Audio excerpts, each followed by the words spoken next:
Alright, Brandon, can you repeat? What inspired you to be a storm chaser? So, growing up near Norman, Oklahoma, in a little town called Little Axe, it's in the corner of Cleveland County, Oklahoma County, and Pottawatomie County. Growing up, we had seen a lot of tornadoes, and it was one of those regular things where you could look out the window while driving down the road and there'd be a tornado.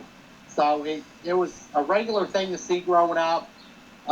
In 2010, our grocery store actually got hit. There's a painting on the wall of a photo that someone had taken. I have a photo of it, but May 9th, which we're actually coming up on May 9th of 2013, our community was hit by an F4 tornado. It did a lot of damage. And following that, more 2013, El Reno, and just, you know, tornado after tornado growing up, and even seeing grapefruit sized hail at one point.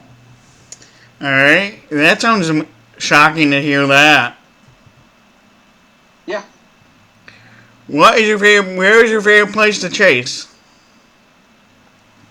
my favorite place to chase is by far central Oklahoma in general, despite all the towns being there. It's very familiar area. It's very easy to chase, and I know every time a storm gets to a certain area, it does the same thing every time. By far, my top favorite. Okay, let's see. What is the biggest hailstone in your crew? So, while chasing, I've seen up to golf balls. It surprisingly didn't crack my windshield, but grown up, the grapefruits were the largest ones I had seen. It did extensive damage. Where are you from? I am actually based out of the eastern half of Oklahoma right now. I live outside of a small town called Heavener. Some pronounce it Heavener, but that's going to be the Floyd County, Oklahoma. So that's where I live at now. What other storms have you chased recently? Well, recently, I forget the exact date, but me and a buddy named Ian actually had set up to chase some storms, and gosh, we had gone around Piedmont, Kingfisher, El Reno. We tracked the south from west of El Reno up to Perry, Oklahoma, and it was one of the multiple tornado days, none of which were violent in Oklahoma until overnight. The tornado parameters were through the roof for the El Reno area, and so we chased all day. And between the Friday before and Sunday morning, when I finally got back, I racked in 1,500 miles round trip. So it was a lot. I had heard while we were chasing that night that Sulphur, Marietta, and Holdenville area all got hit by strong tornadoes while we were up there more around central Oklahoma, including intercepting a what turned out to be an F2 from Cole, Oklahoma, and then going through Norman. Nice. Tell me, did you study weather in school? I'm sorry? Did you study weather in school? No, I didn't study any weather in school. I am actually self taught, believe it or not. I didn't see a need to go get a degree in meteorology. I didn't see really any purpose in wasting time. I wanted that field experience, and I'd grown up around tornadoes. So I was like, well, I'm just going to self teach. I got my Skywarn certification at the age of 17. I was the youngest on the Shawnee, Oklahoma Emergency Management Fleet at the time. And from there, I just studied. Meth head, got some certifications, got YouTube, went out, did field experience with small storms, worked my way up. We had, I had even intercepted some weak F zeros at that time, getting wind measurements with my first chase vehicle. So just a lot of self taught experience understanding radar and understanding storm patterns. What is your prediction for the upcoming storm season? So gosh, with the upcoming storm season, and it's already happened. You know, we're already in one of them predicaments. And I called this out a month ago where it was going to be a 2013 style year, and that's exactly what is pretty much happening. Monday, for example, super tornado outbreak possible across Oklahoma and Kansas. We've got just about maxed out on the risks. We're still getting all that stuff put together. But I'm not kidding. If we're going to see another F5, it is going to be Monday, without any question. It's a really high risk day, and I think all the way up until about June, like the first week of June, then we're going to see violent weather across the southern plains and stuff. It's going to be a pretty dangerous year, without question. Does family ever go with you on a storm chase, or who goes with you on a storm chase? So typically, I'm by myself. A lot of people do recommend at least a passenger for mapping, which I personally love having a passenger for mapping. But I'm usually by myself for the simple fact of where I live. It's national forest out here. It's really hard to get someone good out here. I'm actually the only storm chaser in this county, believe it or not, and it's the biggest one in Oklahoma. So it's really difficult to get people unless they go back towards Oklahoma City. Then I can get people. But, I mean, the truck behind me here, it's set up for 3 people. Me, my passenger, and a engineer in the back seat. But it's just me. Okay. What camo equipment do you use? What kind of camera equipment do I use? Yes. So I've got a just typical, I believe it's a Sony in the back seat of my truck. It doesn't have any fancy lenses. It's just a basic couple $100 camera. But a lot of my shots come from my phone, the one I'm actually talking to you on. Because then it's a lot faster to get on social media. It's a lot faster to get uploaded. That way people can see in real time what is going on. But for the better shots, whenever I do use it, it's going to be that camera. And on the dash of my truck is actually a just typical 4K camera, nothing fancy for videoing whenever it hooks up to the laptop. Tell me, Brandon, of all the ingredients of a severe thunderstorm, what is the most important to you as a storm chaser? So, like important ingredients, and this is going to be different with you. You've got to have heat. I know you can't have too much heat. You have. It sounds dumb. You can't have too much heat because if you have too much, a capping inversion, which is basically get on the atmosphere. But if you don't have enough heat, the atmosphere is going to be drowned with cold air, and nothing's going to really happen. It's not going to get very far. Say if it's 65 degrees, your thunderstorms are going to die. But if it's 80 degrees, they're going to thrive pretty well, for example. So I mean, you need some heat. That way they can rise like an oven. Heat in the oven, heat rises. So that's what you really need to push them storms up. Okay, let's see. What do you do besides storm chasing, Brandon? You don't mind me asking. I'm sorry? If you don't mind me asking, what do you do besides storm chasing? So, what I do besides storm chasing is I'm actually a truck driver, believe it or not. I love driving. I'm actually leaving truck school this week. I'm getting my CDL and I'm going straight into truck driving. I came from a family of truck drivers. I've drove for a cab company for the railroad between Pittsburgh, Kansas and Shreveport, Louisiana, back and forth. And I've delivered pizzas. I've just done a lot of driving, and I love doing it. So I drive a truck, and on my downtime, I'm sleeping. So if I'm not sleeping, I'm working on this truck because there's always something to work on. But I admit, the truck looks amazing. The design is amazing. thank you. It should be getting a new wrap on it here pretty soon. I'm about to get on with the news station, and they might be rewrapping it, adding some things. But I mean, like, I personally love the design on this thing. This is how the original owner, Chris Caldwell, had made it. This was Channel 5 Chris Caldwell's truck at one point, and I love it. I think they did a fantastic job. Right. What's your most memorable recent storm?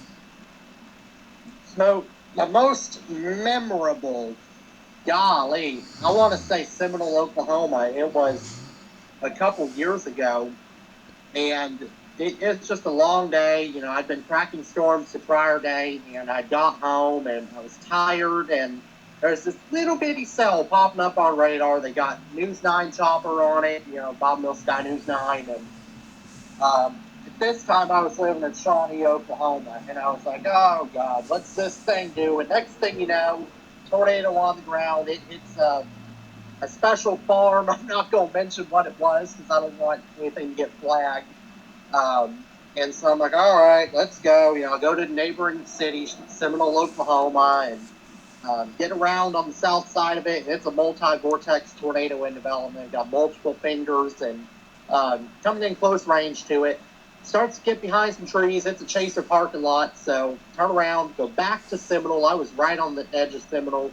And it's just a mile-wide monster going right through town. You can see it, power flashes, and the roar was just something else, like just a freight train. And it was interesting because I know that sound.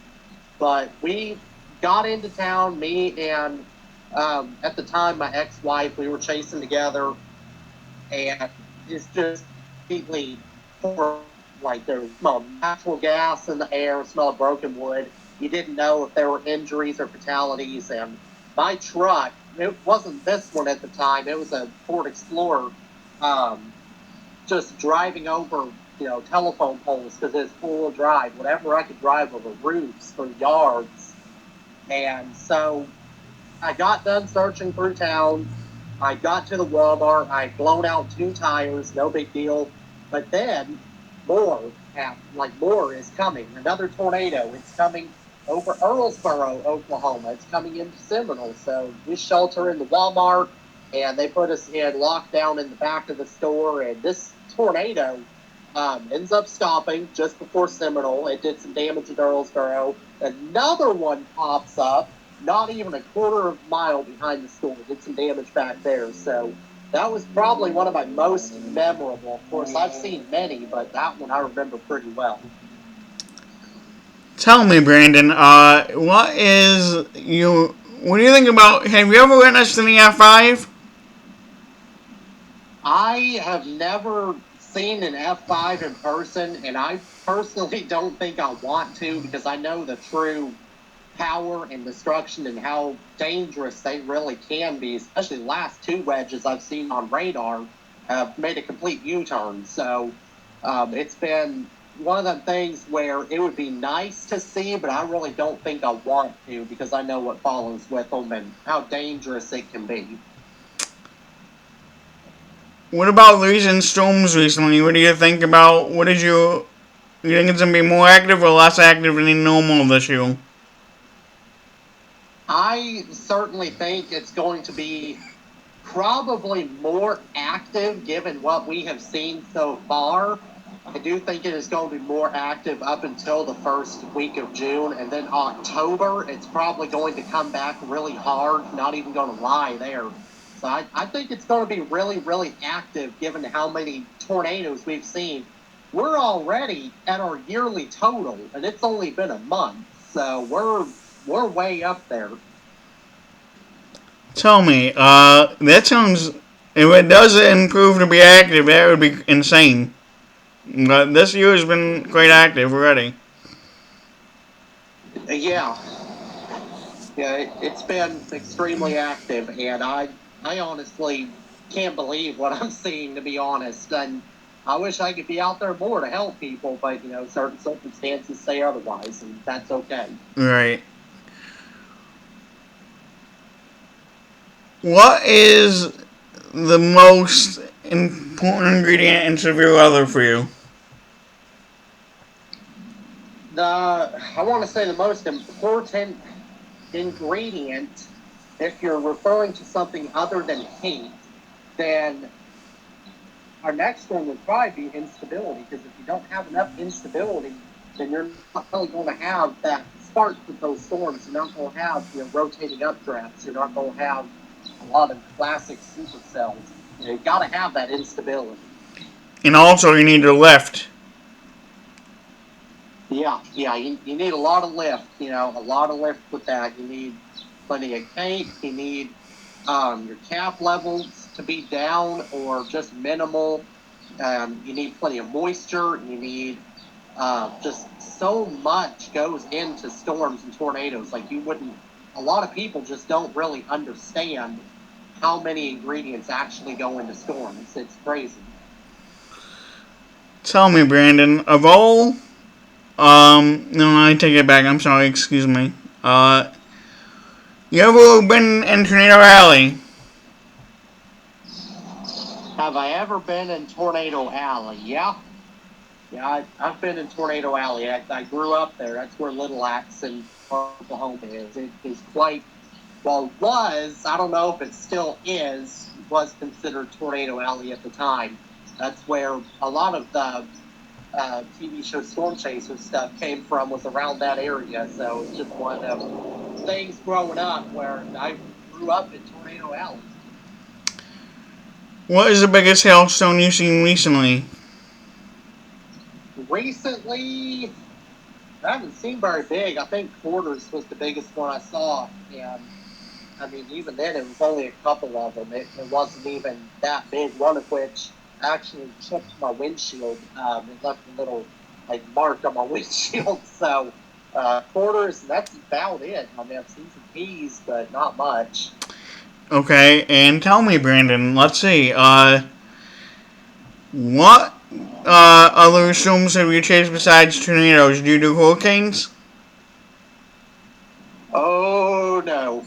No, I don't mess with hurricanes. That is a whole nother ball game. That is something for the big boys to mess with. I will not mess with hurricanes whatsoever. Maybe one day, but like right now, it's fires, severe storms, flooding, stuff like that. I don't mess with hurricanes. Okay. Tell tell me, what is the why shouldn't you be under an overpass during a tornado event? So let's use this car wash for example. Is it okay if I move the camera? Sure. That'll be great. Yeah. Okay. So, oh, good.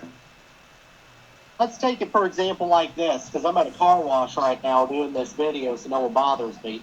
An underpass is just like this car wash. When you have wind moving through it at a very high rate of speed, it does the wind tunnel effect. And with the wind tunnel effect, well, you're going to have flying debris. You're going to have flying stuff that can be just at the top of hurt you. That can get close into that speed is lock up down 0% above when it's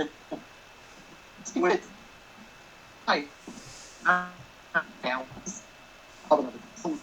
I mean, you don't necessarily have to worry about a tornado and an overpass, but the big problem, I mean, don't do it. I'm saying don't do it, but the big problem we run into is people sitting under there during hail and severe weather. That's a big problem right there. You're blocking paramedics, you're blocking chasers, you're blocking up the highway and possibly causing accidents further down the line. How long have you been storm chasing?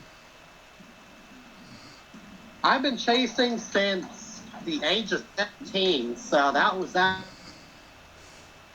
Watching storms since I was probably 10. Back with my parents, they weren't storm chasers, but we would go out and kind of watch the storms every now and then and see what they were doing. Sometimes we'd have to move out of the way because they were too violent. So technically since around the age of 10, but I've been chasing on my own since the age of 17 in high school. Wow.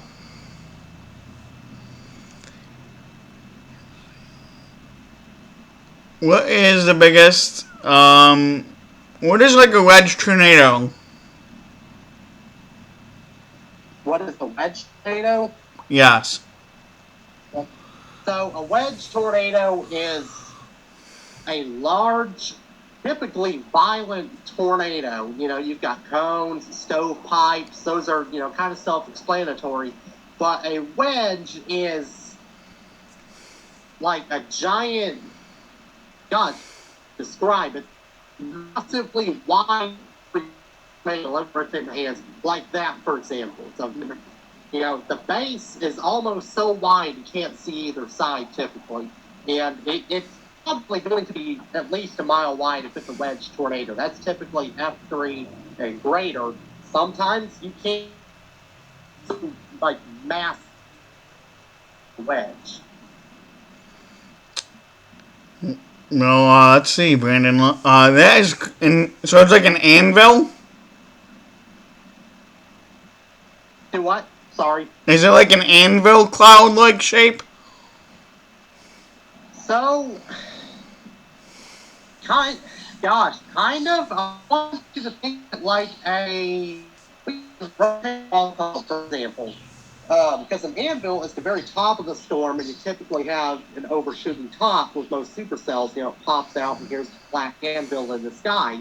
So, with a rotating wall cloud, it's going to be, yay big. It's going to be very low to the ground. So if you take that wall cloud and you drop it straight to the ground, and maybe put a little bit of curve in the bottom of it, that's pretty much what a wedge is going to be. That whole wall cloud just dropping, and that in most cases that's what actually happens. Tell me, have you ever witnessed a How close have you ever been to a tornado? So I've been inside of a handful of tornadoes and two most recently, and was not doing the wind mission, but a lot of tornadoes I just don't want to be in, but I get up around them quite a bit. The F4 that had struck on May 9th actually came really close and right on top of us. It was multi-vortex. But just most heroes, and that F2 is the greatest one I've been at least inside of. And couldn't see it because it was dark, but you could see it on radar very well. When you have the SPC rating of enhanced, is that it is a 3 out of 5 risk, but how severe could that possibly get?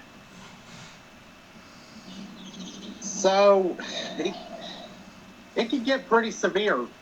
Not even gonna lie. So I mean, it's just one of the things that's very variable. It can get pretty rough.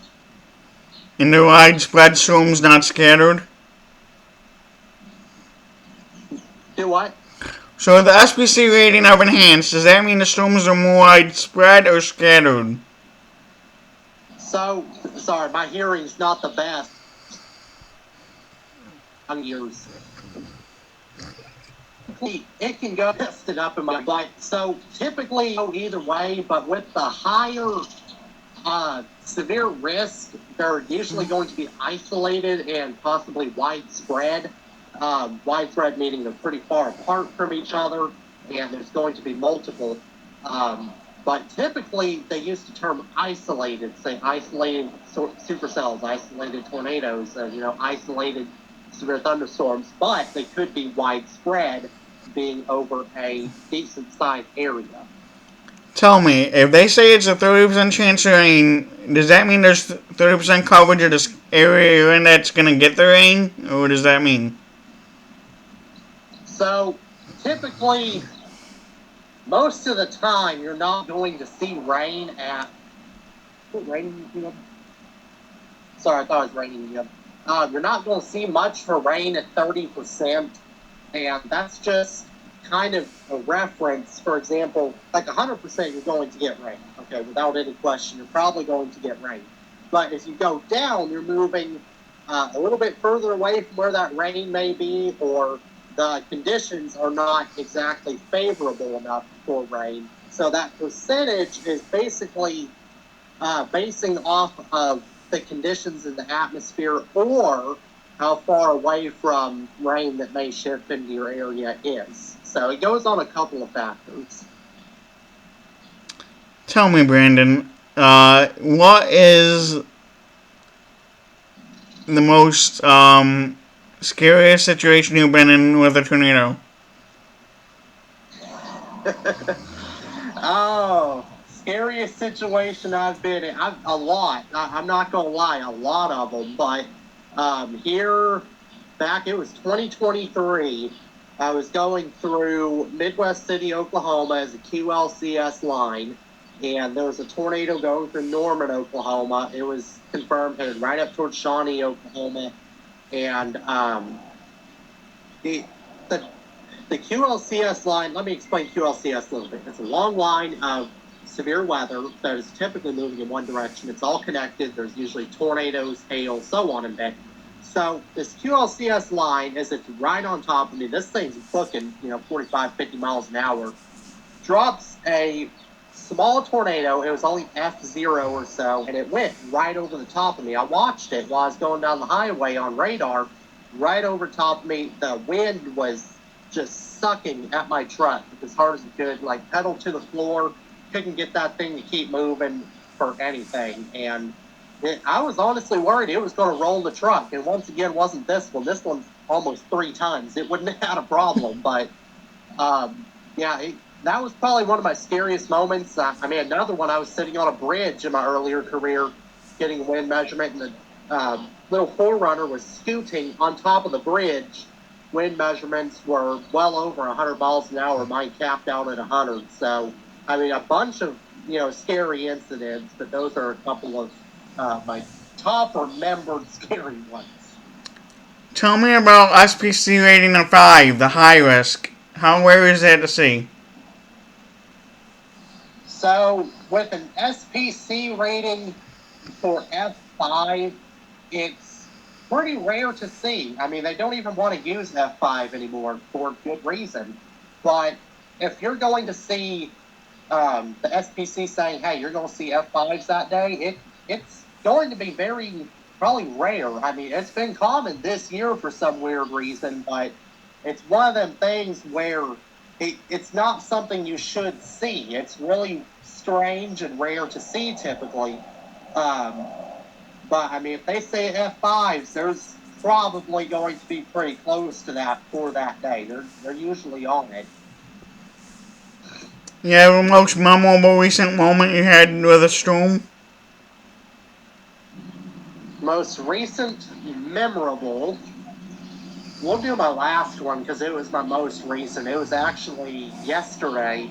There was a little thunderstorm. It was moving just north of my house. Had a nice little ring around the outside of it. Nice rain shaft. It was beautiful colored. Had the green trees under it because I live out here in the Ouachita National Forest.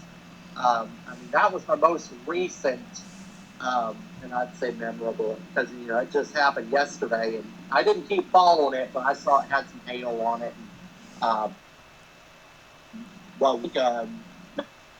Maybe last week or so, we actually had a tornado come through the south side of town. The tornado was weak in the station, and it was just really massive tornado, really low area of spin, and it did minimal damage. Cool, had 50 mile an hour winds plus, no big deal, but it was really, really cool to see. Tornadoes never come through here, and everyone says that, but it can happen anywhere. Right. Thank you for coming on my documentary, Brandon. I really appreciate it.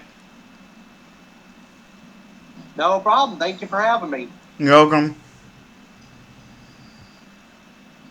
Have a good rest of your day, Brandon. All right, have a good one. Bye-bye. Bye, thanks.